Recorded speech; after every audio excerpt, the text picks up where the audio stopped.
Hi, welcome to the Get Missed Toy. I'm your host, James Hart, and with me is... Bill Duncan. The Get Missed Toy is a show about books, movies, comic books, different things. Today we're going to talk about a book, The Count of Monte Cristo. I've read it quite a while ago. I don't think Bill has read it. Have you read it? Is a book? I thought it was a sandwich. You thought it was a sandwich? It is a sandwich, too. Yeah. It is a Monte sandwich. Cristo. Yeah. Yeah. Isn't it like a fancy kind of like Big Denver or something like that? It is, I yeah. don't know. But this is The Count of Monte Cristo, not... Yeah. Okay. But it's kind of like it's the ultimate book because it's the story of like this guy who like he gets like thrown in jail and like all these people like are like against him and they lie and stuff and they get him like and he doesn't do anything wrong. He didn't deserve it. And then while he's in jail, well he escapes from jail and he goes to this island and on this island there's all these jewels and money. It's like a fortune like you wouldn't believe, like way more money than like anyone that has. It was like pirates put it there or something, but he becomes in possession of that money. And then he has the chance to revenge on these people that were totally like assholes to him. And in the process he also rewards his friends. So it shows like this very like conscientious person who knows like who among his friends have helped him and who is against him, and he Helping his friends up, giving them pointers so they don't make mistakes, or just saying, yeah, they're trying to do this when you should know that. yeah. So, And one of the things he does is he manipulates the stock market so that he makes this one guy that this I think his name is Vilford or something. He makes him poor, and he's like a rich guy with like old money and stuff. And but the Count of Monte Cristo has so much money from like the money, the jewels he found and stuff.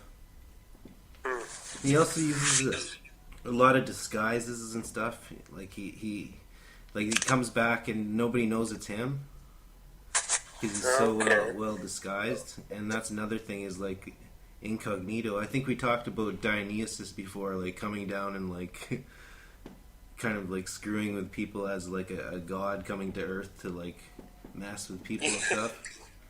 yeah. It's kind of the same thing, except this is like a human. He just has a lot of money, and a lot of with money comes a lot of power, and you can take revenge. You can take whatever revenge you want. I think some guys he hates so much that he poisons them. I think he thinks they're so evil, but that he poisons them even, like, and he gets away with it because he's just like this rich dude in town. But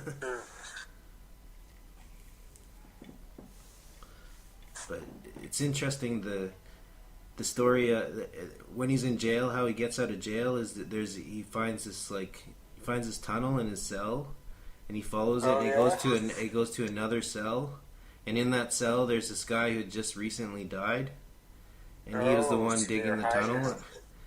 And he takes the dead body out and he puts it in his cell, and he climbs inside the bag, like the body bag, and then the guards come and take the bag and throw it off the cliff, and it goes in the water, and that's how he swims away.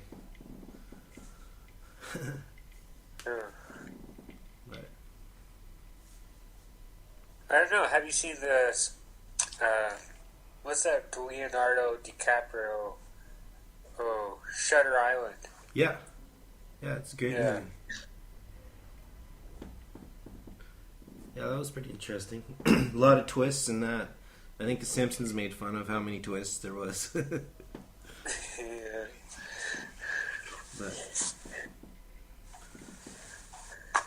what do you think? What do you think of the story so far?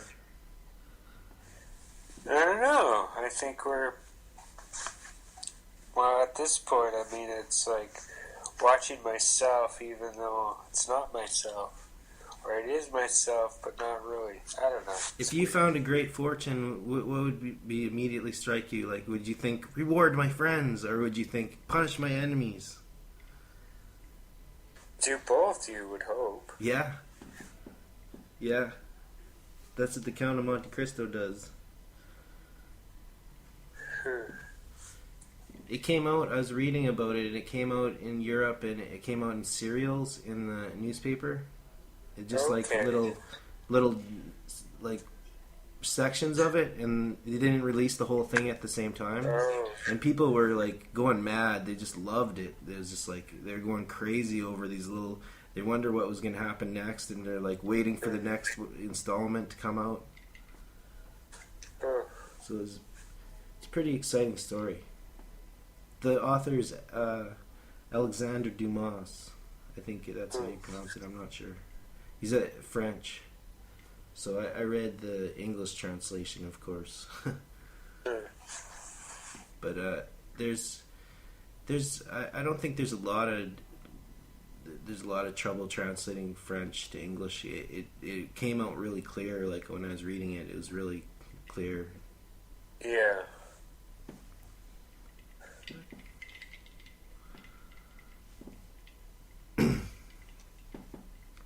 Some other books that probably like would shine a light on that would be like Cervantes' Don Quixote is another like old good one. I was thinking we should do a show on books of yesteryear at some point, and then go through quite a few of the different stories that are written by the ancient masters. Well, I don't know. I mean, if it educates, it says, look, read. Yeah, I'm all for it. I know you. It's kind of a boring ass like social English class, but even still, I think it's kind of I know you like to like say to people like you should read comics, you should collect comics. It's a good investment. And I was thinking like, why don't I like tell people to read books and invest in books? I guess. Right. Yeah, you can. I guess you can invest in books because there are some that are worth something. Like this one. Yeah, even hard. Like first printing, mint, all those wonderful things that actually you can make money off your possessions. Yeah. But everybody has a hobby that they can actually feel satisfied when it comes to the end of the day and look at what's spent and what still is in your wallet. Well, I think books is the best hobby. What do you think is the best hobby? Comics? Yeah, but then again, when you say that, it just reminds me of that Twilight Zone episode. Not enough Oh, time. yeah. The guy, the glass is broken. No, I'm willing to start reading more. I don't know, I find it interesting that we're both pretty interested in what the other one says, even though we don't really know what the other one completely knows what to say. Yeah.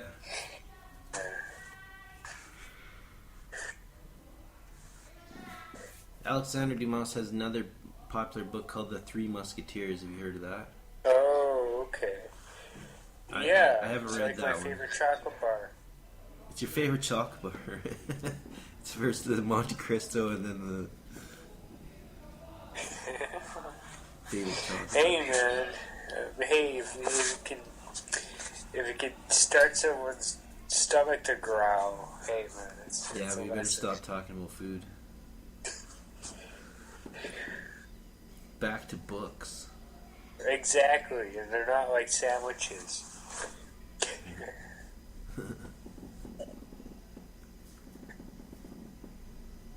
Or files even, or paperwork. What do you think of Either way. French authors?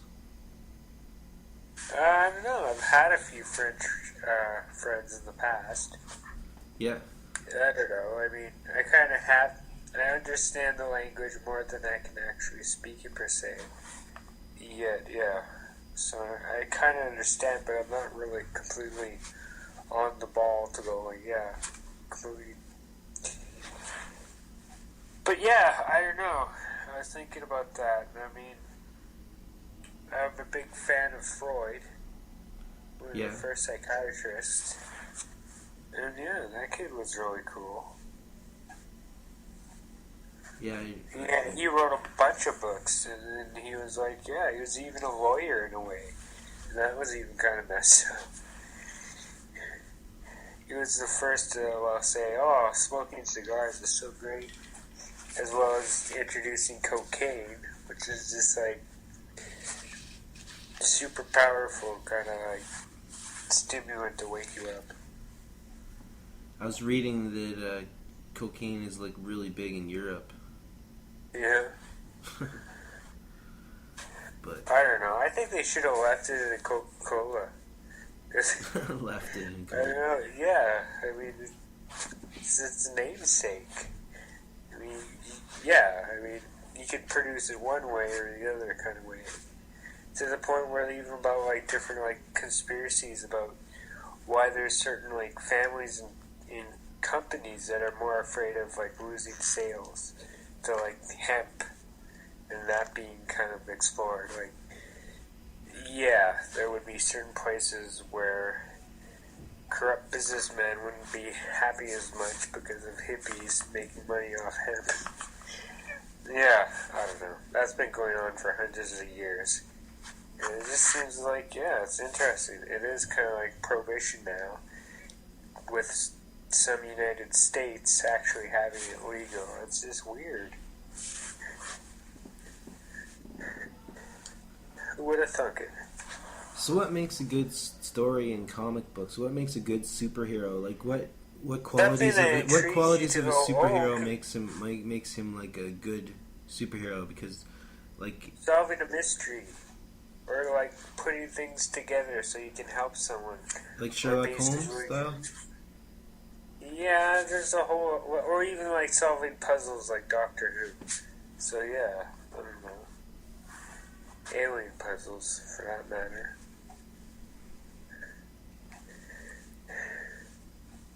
So what would be the comic that is closest to the Count of Monte Cristo? Someone who gets hard done by and then rises up to get... Well, right now, there is a market for, like, classic novels that were made into a comic. Yeah. The classic... it was a series that was released in the 50s, I think. And those are kind of, like... They're comic book form, but actual, literally serious books. It was basically to get kids wanting to read more when it's not just about the superheroes, it's just about the idea of heroes. Just with written word, no pictures. So they gotta start somewhere, so they try and get these kids to gradually get... Well, it's being taught how to read, really. So there's like a lot of classic literal books, or I'd say look at it when you're going to the comic book store. Even there are classic reputations. They're worth some money too. Like what do you Disney. think of Pokemon? Do you like Pokemon? Well, believe it or not, Pokemon is originally a card game in a way. Yeah. And Nintendo has stopped making Wii's. Because I think they have, they're going to basically stop while they're ahead. But yeah. Stop making Wii's, their bladder's going to fill up.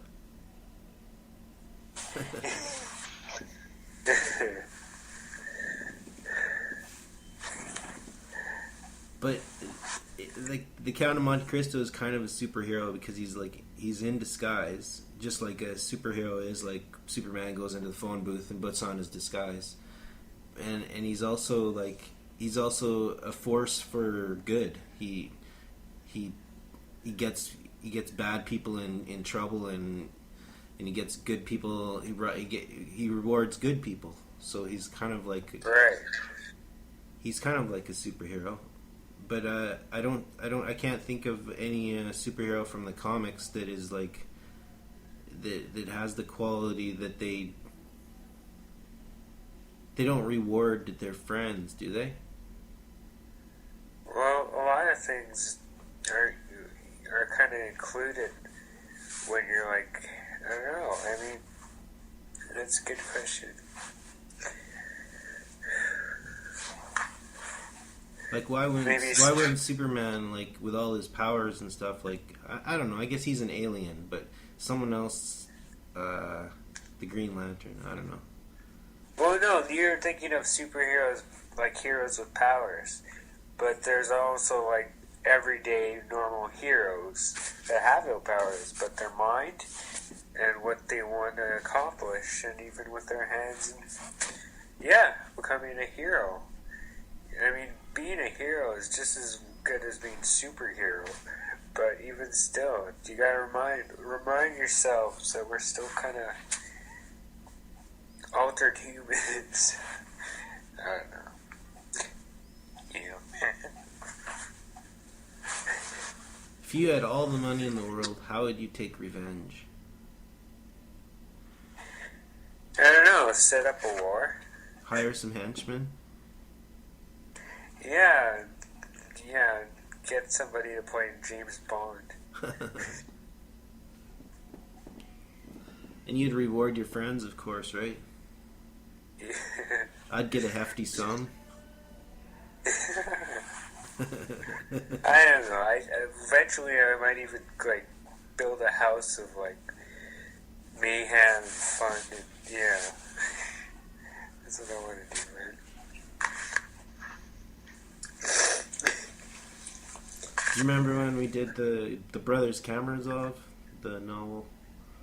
That was like a big, thick one. The Count of Monte Cristo, I think it's a bit thicker. It's like that thick. That thick in pages. It depends how small the words are, but yeah, pretty thick. It was a good read. But we have about 6 or 7 minutes left, I think, so we can move on to maybe talk about some new subjects, or unless you had anything you wanted to add. Have you read any Hardy Boys? You want to do a show on Hardy Boys? Maybe, I don't know. I have read it when I was younger, yeah. Yeah. I would have to do research again, because I get basically, my childhood was like a blur to me. It's like, I wouldn't go back to reading Hardy Boys. I remember them. They kind of made me feel kind of sick, because it's like you could predict what was going to happen, because after you've read so many, it's like there's a formula that you can see. Well, it's beginner books for kids to gradually get to the top level of reading, which is reading like Shakespeare and stuff.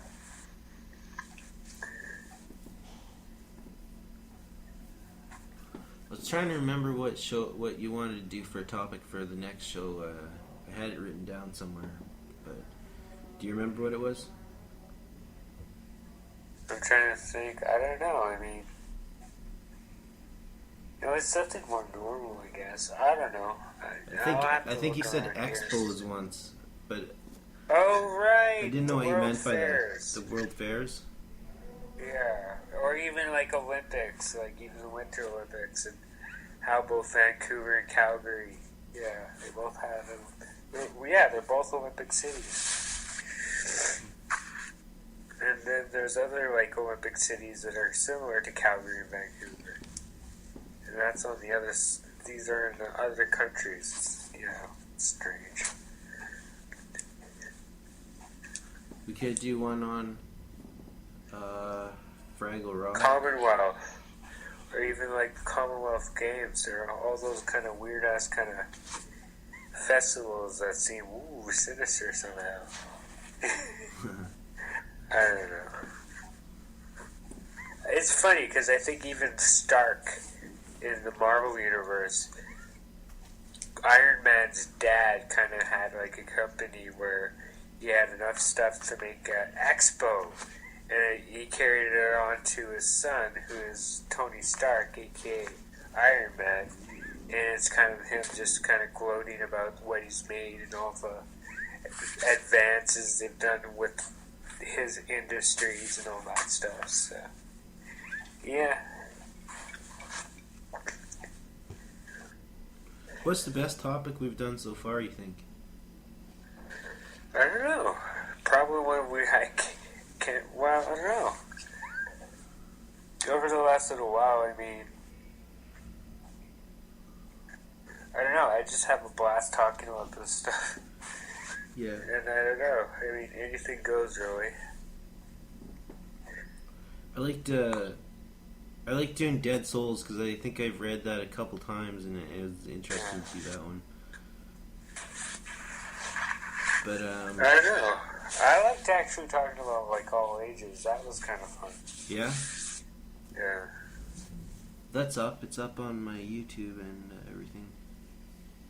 Yeah. Or like I said, yeah, the advances of man in expos.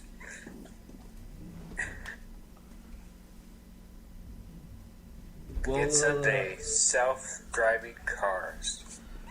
Yours as always, Bill Duncan. This has been the Get Miss Toy. I'm James Hart. Goodbye. Adios.